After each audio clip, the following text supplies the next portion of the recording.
Take a look at this chart. It pretty accurately illustrates the state of many of our crypto portfolios right now, unfortunately. Because even if you've been a smart investor, bear markets tend to really butcher portfolios, even those of us that are making the right moves, and that really hurts. But it depends on what kind of action you take, right? These are all hypothetical, unrealized losses. You only truly lose money if you sell, if you make that decision to sell at a loss. It's easier said than done, but that's why we have to master the art of selling our crypto, or at least our gains, before we incur those losses. And in this video, we're going over 5 time-tested strategies. So stay tuned.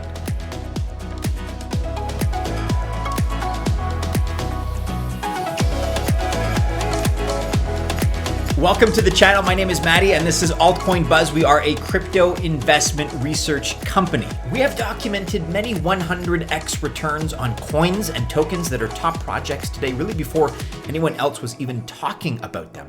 And if you want to see our detailed process for researching such projects, then our new and improved Altcoin Buzz Access group is for you. Our plans start at $99 monthly. Be sure to click the link below for more information. You already know this, of course, but as a friendly reminder, as you're watching this video, soak in the information, but you probably should not consider it to be official financial or investment advice. All right, with that being said, let's launch right now into our 5 tips on really how to maximize your gains, really whether in crypto or any other domain.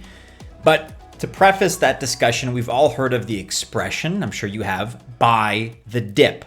It's great advice. I think we can all relate to the fact that crypto very much feels like a roller coaster at times. We have some very high highs and some very low lows, but it's important to manage your assets responsibly, especially, by the way, during bear market conditions, which is what we're seeing now. You've got to make sure not to FOMO, and FOMO goes both ways. It goes when things are going well, and FOMO can apply to when things are looking a little bit more dicey, as they are today. Everybody talks about buying low and selling high, but a classic beginner's mistake is to do the exact opposite. People FOMO in when things are good, when there's a lot of momentum behind a given project or a given asset, and they buy high. Then when things start to dip, they panic. They FOMO in a negative sense, and what happens is they sell low. So they do the exact opposite. They buy high and they sell low. That is a guaranteed loss. So do yourself a favor and make sure you never operate in that manner. When things are good, you may want to consider selling your assets, of course, at their all-time highs. But when things are, again, a little bit more challenging as they are in the current bear market, you got to have patience. You got to at least be able to hold on a little bit longer and be stubborn a little bit. Don't choose to sell at lows, especially if you bought at higher prices. Now, this may all sound a little bit theoretical. It's also easier said than done, because the question is, when is that right time to sell your assets if you are in profit? It's not the easiest question in the world to answer, to be quite honest. We're gonna break down some strategies in this video, beginning now with tip number 1. Ask yourself whether you've doubled your investment. So in case you've doubled your initial investment, it may be a good idea to take out the original capital, because everything else going forward is going to be pure profit. So part of your strategy can be, for example, to invest 50% of this original investment in blue chip coins, like, for example, Bitcoin or Ethereum. And maybe for the other 50%, you can consider getting stable coins. Now you always have money available to buy golden opportunities or dips. Guys, check out this write-up on altcoinbuzz.io by Camille, 4 ways to stay afloat during a bear market. This very much relates to what we're discussing in today's video. Also, check out the corresponding video, which we published last week. It's a recent upload, and you may get a lot of valuable information out of this as well if these are the kind of tips that interest you. Tip number 2, sell using dollar cost averaging. DCA. We often talk about this in terms of purchasing, but the same strategy is just as valuable when it comes to selling. So DCA, again, dollar cost averaging, we know to be a good strategy already for investing. However, it's also one that works wonders when you want to take profits out. The principal idea remains the same. Effectively, in this case, you take out a fixed amount of profits at a regular frequency, or maybe set times. It can be every couple of weeks, every month, every few days, every time you're paid. It doesn't really matter how the price fluctuates in this case, because you have a structure and you can take a steady profit. Exactly the same as if you use DCA at the point of purchase. You may also want to check what tax implication your sale may have, but a long-term capital gain has a much more favorable tax rate compared to short-term gains. Just keep that in mind. Tip number 3 is you may want to reevaluate your crypto bag, because everyone tells you that before you buy crypto, you need to do your due diligence, DYOR, do your own research as well. So nobody tells you, unfortunately, that it's also very important to reevaluate your crypto bag in the given market in which you may find yourself, because it might happen that you purchase some great projects, yes, in the bull market, and they did well, but they may not be able to make it through a bear market, whether this bear market or another bear market, which means you could lose all your money. So for this tip, you need to ask yourself several questions, and this is going to help you figure out if a project is either weak or strong. Now, you can start by making a list, and by the way, here's some points you need to look out for. It's a lot of work, but that's if you start from scratch on your own. If you like, Altcoin Buzz has a project evaluation checklist. We always include the link to this checklist, which by the way is free to use. It's included in the description below, so you can find that link just below this video by scrolling down. Here we're going over the checklist and showing you how to use it. We're setting up different parameters, answering different questions. One thing that we feel is very important is transparency and experience on the company and team side. So this is one aspect, as you can see, among many that we rank. And a little bit of this can be subjective, of course, but overall, the parameters that we list here are things that you ought to be on the lookout for a good project. And maybe you're gonna weigh technology a little bit higher or maybe a little bit lower. That is where the subjectivity comes in. But it is important to evaluate these projects thoroughly. With this tool and a little bit of practice, you can find the next great project, and you're also going to have a good exit strategy as well. However, be warned, despite your best due diligence, there are always at least a few variables that may fall outside of your control, and this could, be that wrench that's thrown into the gears of your machine. With that being said, let's have a look at what some of these issues may be and how you can mitigate them. Tip number 4 is that you should be aware of wallet issues. The first thing that can throw you off course is really a variety of issues with your wallet of choice. But since you're on the top of your game, your funds are on a hard wallet. So the first step is to move your funds from your hard wallet to either an exchange or an app. That's where you can convert it into fiat. And as we all know, for each transaction, you need to pay a fee. If you send coins, for example, you pay a fee with that coin. For instance, on Solana, you're going to pay with SOL, S-O-L. However, with tokens, it's a slightly different situation. Now you pay the transaction fee with the local network coin where the token belongs. For example, Shiba Inu is an ERC20 token, so you need to pay the transaction fee in ETH. In general, transaction fees are low, and they can range between really a fraction of a dollar, maybe even a fraction of a cent, to a few dollars. It all depends on the coin or the token you send and on which network, of course. However, it all changes once the network or blockchain becomes busy. Now the transaction fee can easily go to $100, possibly a lot more. And it can happen that listed transaction fees are wrong. So now your transaction can fail entirely. Not only did you lose the transaction costs, but it also failed.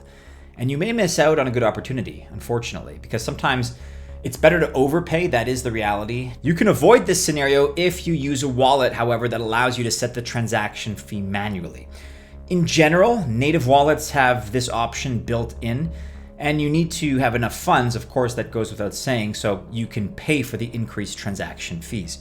To clarify, for ETH, you may need up to $200, maybe even $300. When using the BNB chain, up to 20 BNB, however, should do the trick. Having said this, it is of utter importance that you know which coins you need to make a transaction. Don't get caught by not having enough of a given coin or having the wrong coin in your wallet. It's also a good idea to first send a small amount of your crypto, and this way you can see if everything's working correctly and you can become more familiar with the system. Tip number 5, we're talking about exchange issues now. So another one of those wrenches that you can find in your machinery comes courtesy of exchanges. And the two major issues you may encounter are the fact that they freeze your account or that the exchange has an outage. Let's look more specifically into each of these two issues. For a frozen account, this tends to be a problem for smaller or lesser known centralized exchanges. However, it can potentially become an issue even with major exchanges as well. And a simple reason why you can't withdraw your funds is the number of required confirmations. So the network may only need one confirmation for a deposit, but once we get down to withdrawals, that number can change. If you need 150 or 200 confirmations, this may take some time. It's going to depend on the arrival time per confirmation. So for example, if that is 15 minutes per confirmation, we're looking at multiple hours.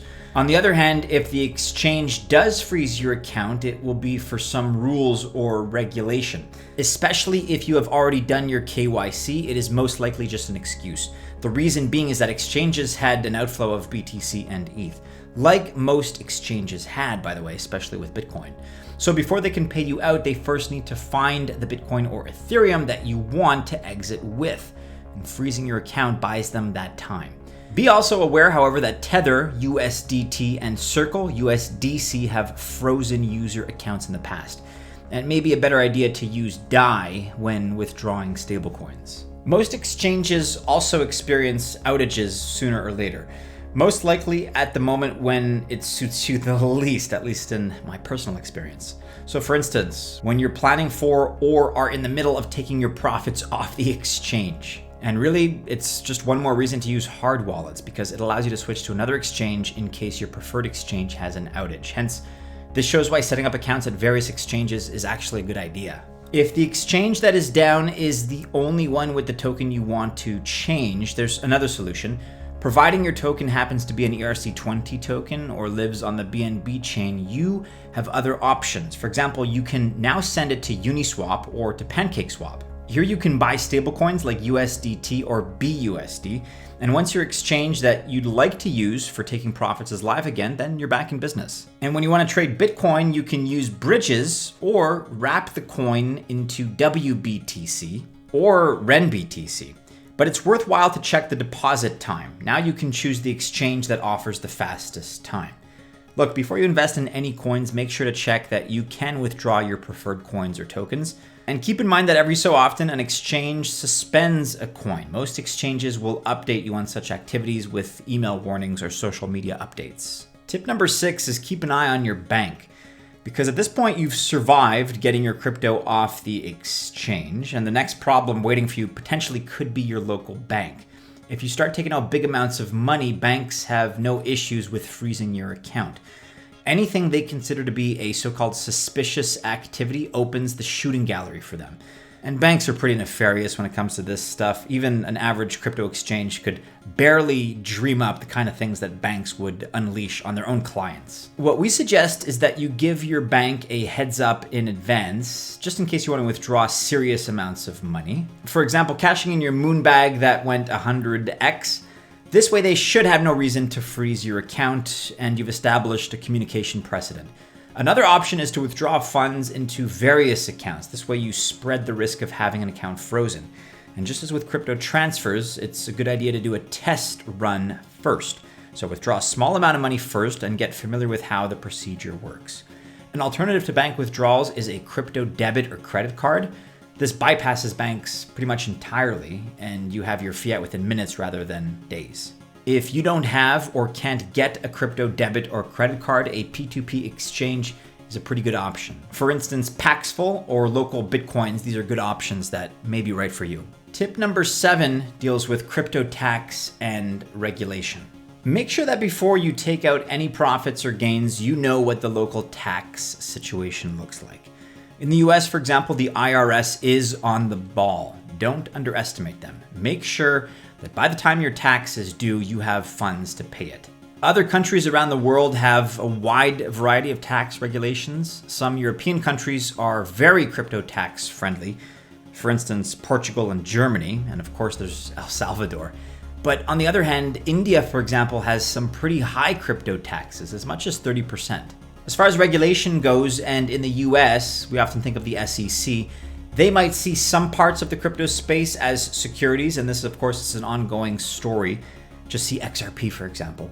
And that case may very well set the direction of things to come with crypto as far as the SEC goes. But in the meantime, a very useful website is the Crypto Rating Council. It's a site that shows any crypto that may be under scrutiny or is at risk in any other regulatory way. And furthermore, regulatory bodies in various countries are looking at all crypto-related aspects. So cryptocurrencies, NFTs, and of course, DeFi. But an entirely different issue are the so-called tainted coins. These are coins that hackers or other bad actors have used for illegal activities in or around the crypto space. And due to the nature of blockchains, each transaction, of course, is on the chain. And so as a result, it is fairly easy to track these coins. And so receiving tainted crypto can have all kinds of implications for the receiver. But take a breath, relax. Most or all major exchanges check for tainted coins. If you buy on a major exchange, there's almost no risk of acquiring them. Let us know, guys, in the comments below among these tips which are most useful for you. Let us also know in the comments if we've left anything off this list.